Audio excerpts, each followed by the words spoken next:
Welcome back to my channel bright minds with KC ma'am. UP TET के आज मैं बहुत ही इंपॉर्टेंट क्वेश्चंस लेकर के आ चुकी हूँ जो कि सीडीपी के हैं और ये हर एग्ज़ाम के लिए बहुत ही ज़्यादा इंपॉर्टेंट है जहाँ पर भी टीचिंग के एग्ज़ाम होते हैं और जहाँ पे टीचिंग के क्वेश्चंस आते हैं, क्योंकि सीडीपी मोस्ट इंपॉर्टेंट ये हर टीचर को पढ़ना चाहिए कि पेडागोजी किस तरीके से वर्क करता है और उन्हें किस तरीके से स्टूडेंट्स को ट्रीट करना है।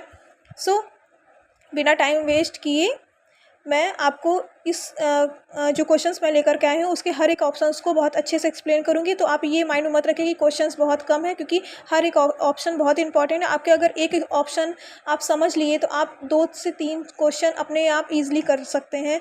तो आप वीडियो को एंड तक जरूर देखिए, क्योंकि ये एग्ज़ाम में आए हुए क्वेश्चन है और आने के भी चांसेस है, चाहे वो यूपी टेट हो, चाहे सी टेट हो, चाहे KVS हो, चाहे DSSB हो, चाहे सुपर टेट, चाहे any other exam of teaching.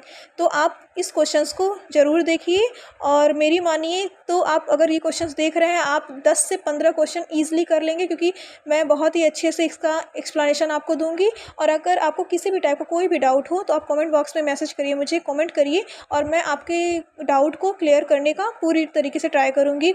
So first question is which of the following is not. सबसे पहले आपको नॉट पे अंडरलाइन करना है। As I told you, not dramatic strategy in democratic strategy in classroom teaching. अब आपको पता होना चाहिए कि डेमोक्रेटिक स्ट्रैटेजी क्या होता है जो हर एक टीचर को करना चाहिए, लेकिन यहाँ पे बताना है आपको कि कौन सा डेमोक्रेटिक स्ट्रैटेजी इसमें से नहीं है। तो सबसे पहले मैं बता दे रही हूँ, पहले आप खुद ट्राई करिए कि क्या हो सकता है। डेमोक्रेटिक के बारे में आपको पता होना चाहिए और आपको अगर ये पता है तो आपको कौन कौन सी स्ट्रैटेजी होती है ये भी आपको पता होना चाहिए कि कैसे हमें क्लासरूम में बच्चों को पढ़ाना है, टीचिंग कैसे करना है। तो लेक्चर मेथड हो गया, प्रोजेक्ट मेथड हो गया, ह्यूरिस्टिक एंड ब्रेन स्टॉर्मिंग। तो आपको बताना है कि इसमें से डेमोक्रेटिक स्ट्रैटेजी कौन सी नहीं है। देखिए, डेमोक्रेटिक स्ट्रैटेजी क्या होता है, जहाँ पे बच्चे ओपनली बोल सके, अपने बातों को रख सके और टीचर से एक कॉन्वर्सेशन कर सके और एक अच्छे तरीके से इंटरेक्शन हो, तो वहाँ पे डेमोक्रेटिक स्ट्रैटेजी होता है। अब देखिए, प्रोजेक्ट मेथड में क्या होता है कि बच्चों को कोई वर्क दे दिया जाता है और उसको बच्चे तैयार करके आते हैं, तो यहाँ पे बच्चे तो अपना ओपिनियन रख सकते हैं, तो ये तो डेमोक्रेटिक स्ट्रैटेजी में आ जाता है। तो यहाँ पे नॉट पूछा है तो ये करेक्ट है, तो इसे हम नहीं देखेंगे। ह्यूरिस्टिक मेथड क्या है कि बच्चे खुद से इन्वेस्टिगेट करें। ह्यूरिस्टिक मतलब क्या होता है, खोजबीन करना, तलाशना। तो खुद से बच्चे ढूंढे, जैसे साइंस के कुछ प्रोजेक्ट होते हैं तो उसमें क्या होता है कि बच्चे खुद से ट्राई करते हैं कि कैसे ये चीज़ें हो सकती हैं और खुद से खोजबीन करके तैयार करते हैं।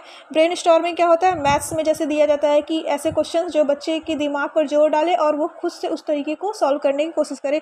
अब लेक्चर मेथड में क्या है कि बच्चे शांति से बैठे हुए हैं और टीचर आया, लेक्चर दिया और चला गया, बच्चे उसमें किसी भी तरीके से इंटरेक्शन नहीं कर पा रहे हैं, जिसे हम कहते हैं कि पैसिव मेथड, एक्टिव मेथड। ये तीनों क्या है, एक्टिव मेथड में आते हैं कि जिसमें बच्चे अपना ओपिनियन, अपने इंटरेक्शन दे सकते हैं, अपने बातों को रख सकते हैं। लेकिन लेक्चर मेथड में क्या है कि उन्हें बस सुनना है, तो यहाँ पे डेमोक्रेटिक मेथड कौन सा नहीं होगा, लेक्चर मेथड होगा। ठीक है, next question, Albert Bandura is associated with which of the following. अब आपको बताना है कि अल्बर्ट बंडूरा का कौन सी थ्योरी है। तो अगर आपको पता है तो आपको बाकी ऑप्शंस देखने की भी ज़रूरत नहीं, आप डायरेक्ट ऑप्शन पे क्लिक टच कर देंगे तो आपको पता चल जाएगा। तो कौन सा होता है, ये मैं आपको पहले भी बता चुकी हूँ, ये इंपॉर्टेंट है, इनकी थ्योरी भी इंपॉर्टेंट है, तो ये नाम भी जानिए और थ्योरी में क्या बताया गया है वो भी आपके लिए बहुत इंपॉर्टेंट है। ठीक है,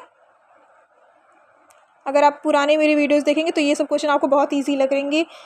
next question, on the basis of child psychology which statement is appropriate. आपको साइकोलॉजी के बारे में, चाइल्ड साइकोलॉजी के बारे में अगर पढ़े हैं तो आपको कौन से ऑप्शन इसमें करेक्ट होगा आपको बताना है। All the children are homogeneous. अब आपको पहले पता होना चाहिए कि होमोजीनियस होता क्या है। Some children are homogeneous, some children are unique, every child is unique.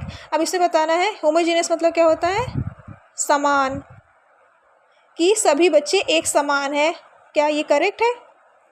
आप खुद से सोच करके बताइए, पॉज लीजिए, मैं एक्सप्लेनेशन दे रही हूँ, आप खुद से सोचिए, उसके बाद आप बताइए, फिर मैं आंसर दूंगी। तो आप देखिए कि आपके क्वेश्चंस करेक्ट हो रहे हैं कि इनकरेक्ट हो रहे हैं, या फिर आपके एक्सप्लेनेशन उस तरीके से नहीं मैच कर रहे हैं, तो आप अपने एक्सप्लेनेशन को चेंज करिए और सही तरीके से समझने की कोशिश करिए। समटाइम्स हमें लगता है कि जो हम सोच रहे हैं वो करेक्ट है, तो ऐसा नहीं होता है। CDP में हमारे क्वेश्चंस इसी पे डिपेंड करते हैं कि हमारा माइंडसेट कैसा है।